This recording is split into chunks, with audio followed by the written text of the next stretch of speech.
गुरुर्ब्रह्मा गुरुर्विष्णु गुरुर्देवो महेश्वरा गुरुर् साक्षात् परम ब्रह्म तस्मै श्री गुरुवे नमः।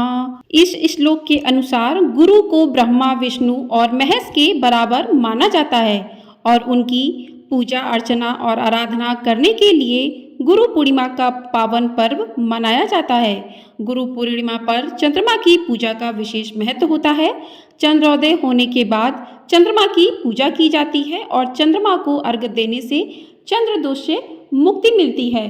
तो गुरु पूर्णिमा के दिन अपने गुरु का आशीर्वाद अवश्य लेना चाहिए। आप सभी को गुरु पूर्णिमा की हार्दिक शुभकामनाएं।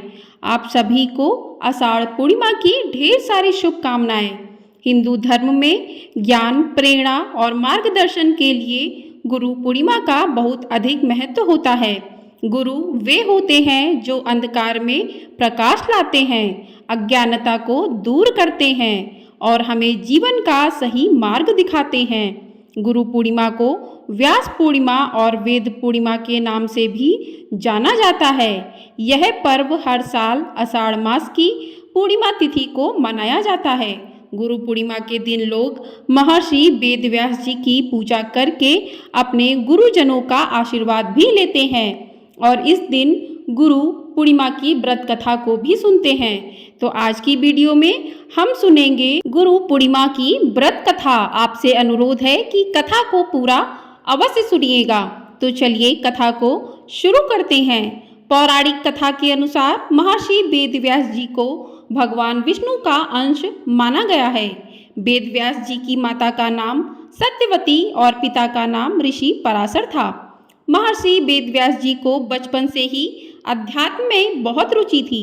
एक बार उन्होंने अपने माता पिता से प्रभु के दर्शन करने की इच्छा प्रकट की और वन में तपस्या करने की अनुमति मांगी।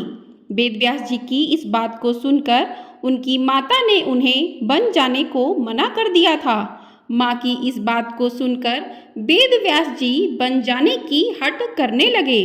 वेदव्यास जी के हट करने की वजह से माता सत्यवती को उन्हें वन जाने की आज्ञा देनी पड़ी। जब वेदव्यास जी वन की ओर जा रहे थे तब उनकी माता ने उनसे कहा कि जब तुम्हें अपने घर की याद आ जाए तो तुम वापस आ जाना।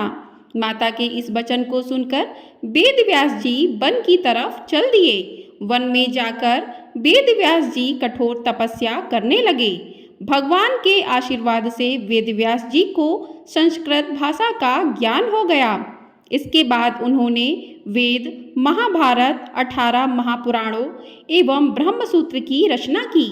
लोगों को वेदों का ज्ञान देने की वजह से आज भी इन्हें गुरु पूर्णिमा के दिन प्रथम गुरु के रूप में याद किया जाता है।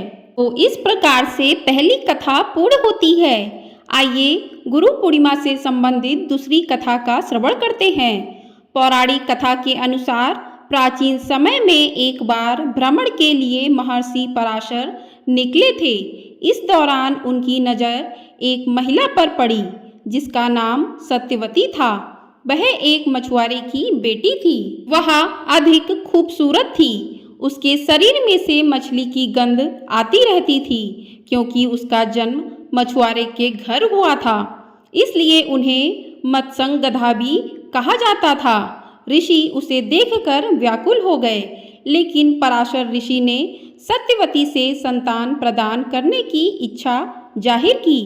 ऋषि की ये बात सुनकर सत्यवती ने अधिक आश्चर्यचकित होकर कहा कि मैं इस तरह से अनैतिक संबंध कैसे बना सकती हूँ।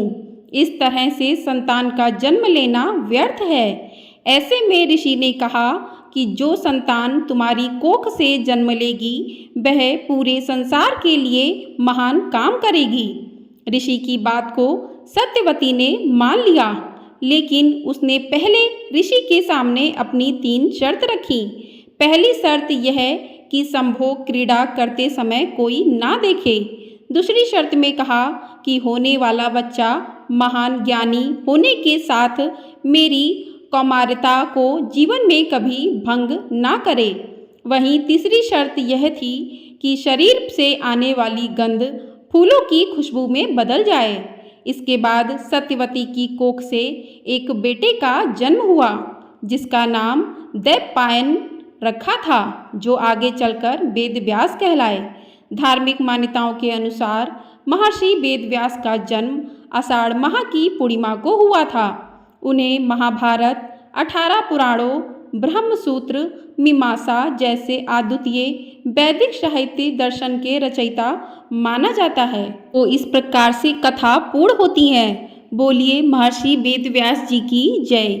बोलिए भगवान विष्णु की जय। गुरु पूर्णिमा का यह पावन पर्व महर्षि वेदव्यास जी के सम्मान में मनाया जाता है। वेदव्यास जी को चारों वेदों का संकलनकर्ता और महाभारत का रचयिता माना जाता है।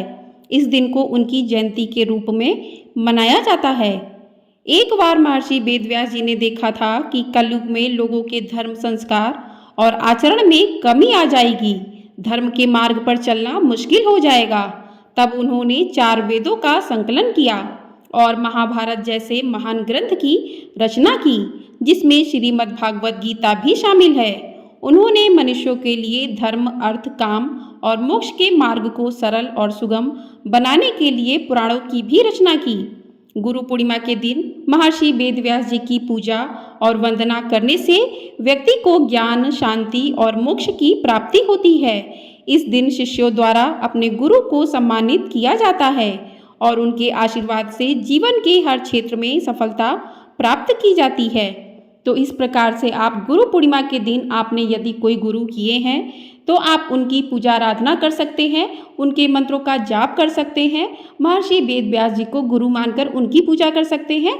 अगर आपके कोई इष्ट देव हैं तो आपको उनको भी गुरु मानकर आज उनकी पूजा कर सकते हैं और आप भगवान विष्णु, माँ लक्ष्मी, भगवान शिव को गुरु मानकर उनकी भी पूजा आराधना कर सकते हैं। तो इस प्रकार से आपने अपने मन भाव में जिसको भी गुरु की उपाधि दी है, जिसको भी गुरु माना है, आप उनकी पूजा आराधना कर सकते हैं।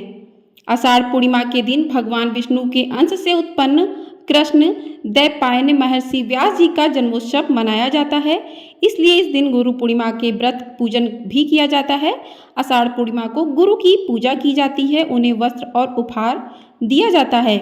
इस दिन भगवान सत्यनारायण की भी पूजा की जाती है, तो आप इस दिन जो है भगवान श्री सत्यनारायण भगवान की भी पूजा कर सकते हैं। तो आइए अब गुरु पूर्णिमा के दिन गुरु की आरती करते हैं। ओम जय गुरुदेव प्रभु जय गुरुदेव, सत गुरुदेव दया करो कृपा करो, सत सत गुरुदेव। तुम ही हो हमारे माता पिता, तुम ही हो हमारे स्वामी, तुम ही हो हमारे साहिब, तुम ही हो अंतर्यामी। ओम जय गुरुदेव प्रभु जय गुरुदेव, तुम ही हो अल्लाह ईश्वर, तुम ही हो भगवान, तुम ही हो काजी मुर्शिद, तुम ही हो ईमान। ओम जय गुरुदेव जय जय गुरुदेव, तुम ही हो आदित्य चंद्रमा, तुम ही हो विद्यादाता, तुम ही हो वरदानी, तुम ही हो सुखदाता। ओम जय गुरुदेव प्रभु जय गुरुदेव, तुम ही हो कस्तूरी गंध, तुम ही हो प्रेम रस प्याला, तुम ही हो सुगंधित फूल, तुम ही हो उजियाला। ओम जय गुरुदेव प्रभु जय गुरुदेव, तुम ही हो ज्ञान का सागर, तुम ही हो कृपा का सागर, तुम ही हो सृष्टि के निर्माता, तुम ही हो जीवन का आधार। ओम जय गुरुदेव प्रभु जय गुरुदेव। तो इस प्रकार से गुरु की पूजा आराधना करके उनको धूप दीप नैवेद्य अर्पित करके आप व्रत की कथा का श्रवण करें। उसके बाद आप गुरु जी की आरती करें और रात को चंद्रमा के उदय होने पर उन्हें अर्घ्य दें। इसके लिए आप जल से भरा तांबे का लोटा लें, उसमें चावल, फूल और थोड़ा दूध मिलाकर चंद्रमा को अर्पित करें। तो इस प्रकार से आप चंद्रमा का अर्घ्य पूरा हो जाएगा और आपका व्रत भी पूरा हो जाएगा। व्रत के दिन संयमित आचरण करें, अनावश्यक क्रोध, विवाद और नकारात्मक गतिविधियों से दूर रहें और इस दिन आप ब्राह्मणों, गरीबों को भोजन कराएं और स्वयं भी भोजन करें। व्रत के दिन सदाचार और ब्रह्मचर्य का पालन करें, गलत विचारों और कार्यों से दूर रहें। तो इस प्रकार से जो है आप अपने आषाढ़ पूर्णिमा की पूजा आराधना कर सकते हैं। पूर्णिमा व्रत की इस कथा को सुनने और पालन करने से पुण्य की प्राप्ति होती है और भगवान की कृपा सदैव बनी रहती है। इस दिन व्रत करने से मनुष्य को मानसिक शांति, आध्यात्मिक बल और पारिवारिक सुख की प्राप्ति होती है। इस प्रकार पूर्णिमा व्रत की महिमा अपार है और इसके पालन से जीवन के सभी दुखों का नाश होता है। भगवान विष्णु की कृपा से भक्तों के जीवन में सुख, शांति और समृद्धि का वास होता है। तो आपको ये वीडियो पसंद आई हो तो वीडियो को लाइक ज़रूर कीजिएगा, ज़्यादा से ज़्यादा लोगों में शेयर कीजिएगा और चैनल पर पहली बार आए हैं तो चैनल को सब्सक्राइब ज़रूर कर दीजिएगा। कल से आपको हमारे चैनल पर सावन मास के महात्म्य की 30 दिन की कथाएं सुनने को मिलेंगी, सावन सोमवार व्रत की कथाएं सुनने को मिलेंगी। तो चैनल को सब्सक्राइब ज़रूर कर दीजिएगा और कमेंट बॉक्स में अपने गुरु का नाम लेकर उनकी जय जरूर कीजिएगा।